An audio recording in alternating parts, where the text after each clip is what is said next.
اور فرمایا ان الذین آمنوا، اور وہ لوگ جو ایمان لائے، وعملوا الصالحات، اور انہوں نے نیک اعمال کیے۔ ایمان اور عمل صالح کے درمیان یہ واو کا لفظ آ گیا نا، اس کا مطلب یہ ہے کہ ایمان اور چیز ہے اور عمل صالح اور چیز۔ ایمان الگ ہے، عمل صالح الگ ہے۔ اکثر محدثین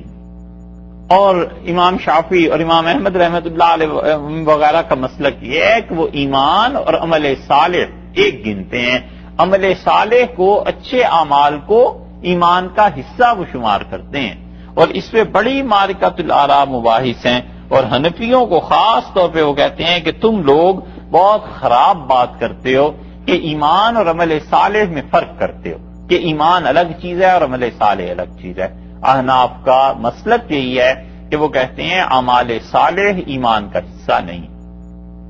ایک آدمی ایمان لے آیا اور ساری زندگی اس نے عمل صالح نہیں کیا، اچھا عمل کوئی نہیں کیا، تو اب اس پر کیا جنازہ نہیں پڑھا جائے گا؟ اس کو ہم مسلمان نہیں کہیں گے،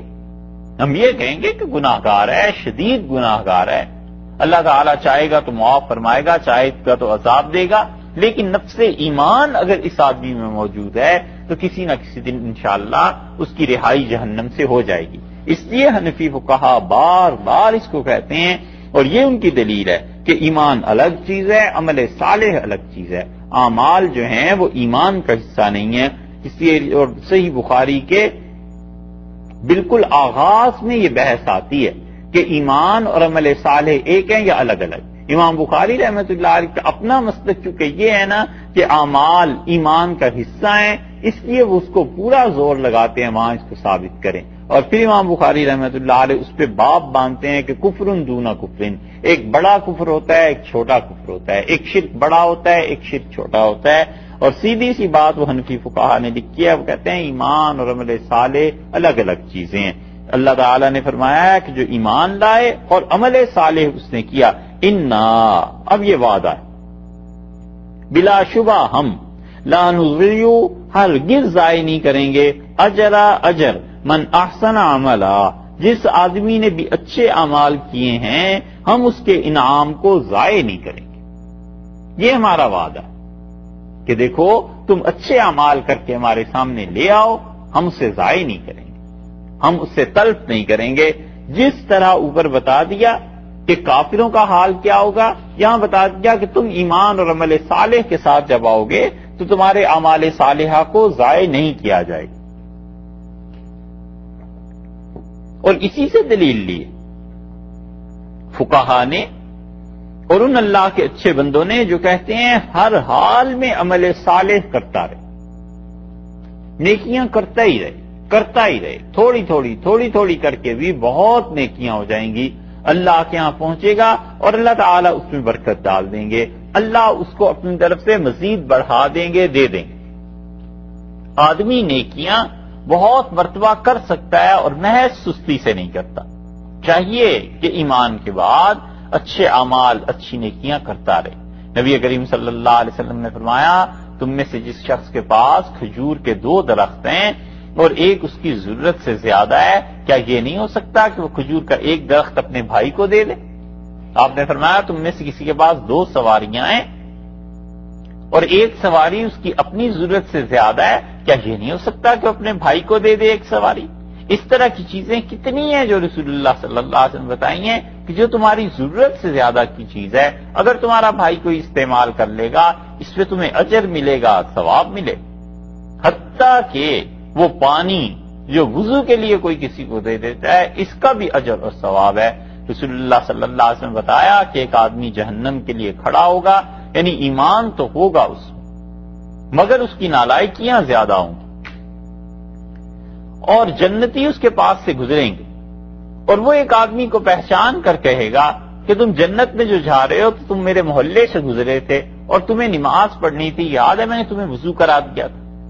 اور وہ اسے کہے گا مجھے یاد ہے بالکل، تو وہ کہے گا تمہیں کچھ کام؟ وہ کہے گا میرا یہ کام ہے مجھے کہ آج مجھے لے چلو اللہ کے پاس اور اللہ تعالیٰ سے میری بخشش شفاعت کر دو، اور وہ اسے لے جائے گا اور اللہ تعالیٰ سے عرض کرے گا کہ اللہ اس کی شفاعت میں کرتا ہوں، تو اللہ تعالیٰ فرمائیں گے کہ ہم تم سے بھی خوش ہیں اور جس کے لیے تم کہو گے ہم تمہاری مانیں گے اور اسے اپنے ساتھ جنت میں لے جائیں۔ کہنے کو کیا ہے؟ ایک ایک مگ، ایک لوٹا، ایک جگ پانی کا ہی ہے، لیکن اللہ کے یہاں اس کی یہ نیکی بھی ضائع نہیں۔ تو اللہ تعالیٰ نے فرمایا، گویا کہ یہ فرما دیا ہمارا وعدہ ہے کہ لا نضيع اجر من احسن عملا، جس نے بھی اچھے کام کیے ہم اس کی نیکی کو ضائع نہیں کریں گے۔ رسول اللہ صلی اللہ علیہ وسلم نے فرمایا میرے پاس آیا کرو، اپنے بھائی کی سفارش کر دیا کرو، اور دیکھو ہوگا وہی جو اللہ چاہے گا، میری زبان سے وہی بات نکلے گی، لیکن تم اپنے بھائی کی مجھ سے سفارش کر دیا کرو تو تمہیں اس سفارش کرنے پر اللہ کے یہاں سے اجر مل جائے۔ سفارش کا بھی طریقہ بتا دیا کہ اگر کسی انسان میں اہلیت ہے، واقعی وہ کام کر سکتا ہے، تم سمجھتے ہو اس کا اہل ہے، اور مجھ سے جس آدمی نے انتخاب کرنا ہے، فیصلہ کرنا ہے، اس سے غفلت ہو سکتی ہے، یا اس انسان کے ذہن میں نہیں ہے، یا اسے پتہ نہیں ہے کہ میں کس کو رکھ رہا ہوں کس کو نہیں رکھ رہا، تو رسول اللہ صلی اللہ علیہ وسلم سفارش کر دیا کرو، بتا دیا کرو دوسرے کو کہ اس میں یہ خوبی ہے، یہ اچھائی ہے، تاکہ اسے انتخاب کرنے میں، رکھنے میں کوئی دھوکہ نہ ہو جائے۔ اور فرمایا اللہ جو بھی میری زبان پہ آئے گا وہ اللہ تعالیٰ ہی کی طرف سے آئے گا، اور تمہیں اس کا ثواب ملے گا، اجر ملے گا۔ اور رسول اللہ صلی اللہ علیہ وسلم سب سے اچھی سفارش جو تم کسی کی کر سکتے ہو وہ اس کا نکاح ہے۔ اس لیے رشتہ خواتین بتا دیتی ہیں نا کہ فلاں جگہ پہ رشتہ کر دیا جائے، فلاں لڑکی اچھی ہے، یہ سب چیزیں بظاہر اب ایسی ہیں جن عورتوں کو خود نہیں پتا ہوتا یہ کتنی بڑی نیکی کا کام کرتی ہیں۔ رسول اللہ صلی اللہ علیہ وسلم سب سے اچھی سفارش جو تم کسی کے لیے کر سکتے ہو وہ اس کے نکاح کے لیے ہے کہ تم بتا دو فلاں جگہ پہ نکاح ہونا چاہیے، یا کر لو فلاں جگہ پہ نکاح، یا فلاں جگہ پہ پیغام بھیجا جا سکتا ہے، رشتہ کیا جا سکتا ہے۔ بہت بڑی نیکیوں میں سے ایک نیکی ارشاد فرمائی، یہ سب قیامت میں سامنے آئی۔ ہم لوگ جن چیزوں کو نیکی نہیں سمجھتے وہ بھی قیامت میں سامنے آ جائیں، بہت بڑی نیکی، نکاح بہت بڑی نیکی۔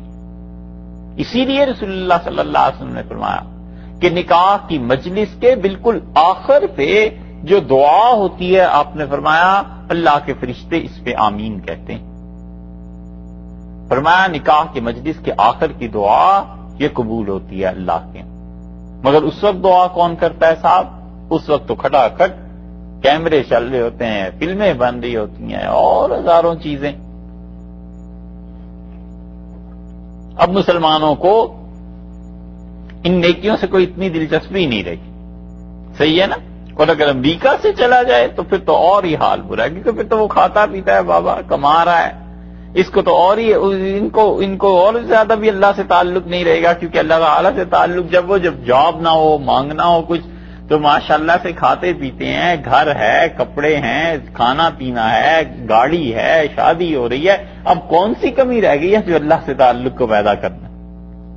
تو لوگ اس میں غفلت کرتے ہیں۔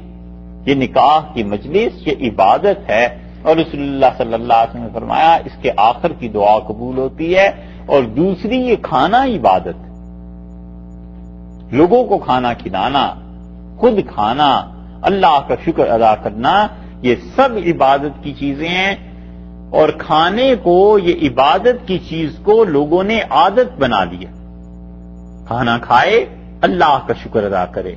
پانی پیتا ہے اللہ کا شکر ادا کرتا ہے، کھانا کھاتا ہے غور کرتا ہے میرے مالک نے کیسے کیسے انعام مجھ پہ کیے ہیں، اللہ نے مہربانی فرمائی ہے کہ کھانا عبادت کی چیز تھی، اب سارا کھانا گزر جاتا ہے، اخبار سامنے پڑا ہوا ہے، ناشتہ ہو رہا ہے، اخبار پڑھ رہے ہیں،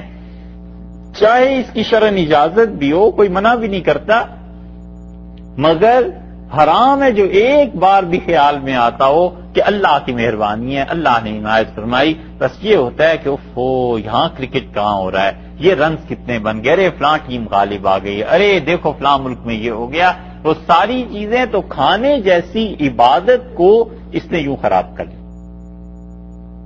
گناہ نہیں ہوا لیکن نیکی بھی تو نہیں ہوئی۔ اللہ تعالی نے فرمایا انا لا نضيع اجر من احسن عملا، اور لوگوں جو کوئی بھی نیکی کر کے لائے گا نا ہم اس کے عمل کو ضائع نہیں کریں گے، ہم اس کے عمل کو یقیناً اسے دیں گے۔ اسی طرح لوگوں کو جابز دلانا، لوگوں کی نوکری کے لیے کام کرنا بہت بڑی نیکی، رسول اللہ صلی اللہ علیہ وسلم کی تعریف میں حضرت خدیجہ رضی اللہ عنہا نے کہا انک لتحمل الکل، اور آپ لوگوں کے لیے رزق کے ذرائع تلاش کرتے ہیں، آپ لوگوں کی جابز، لوگوں کی نوکریوں کا بندوبست کرتے ہیں، آپ تو اتنے اچھے ہیں۔ یہ سب چیزیں ایسے ہی، آخر انسان ہے نا، ایک دوسرے سے کام پڑتا ہے، ایک دوسرے کے منہ لگتا ہی ہے۔ خود اپنے لیے جب مشکل میں پھنس جائے گا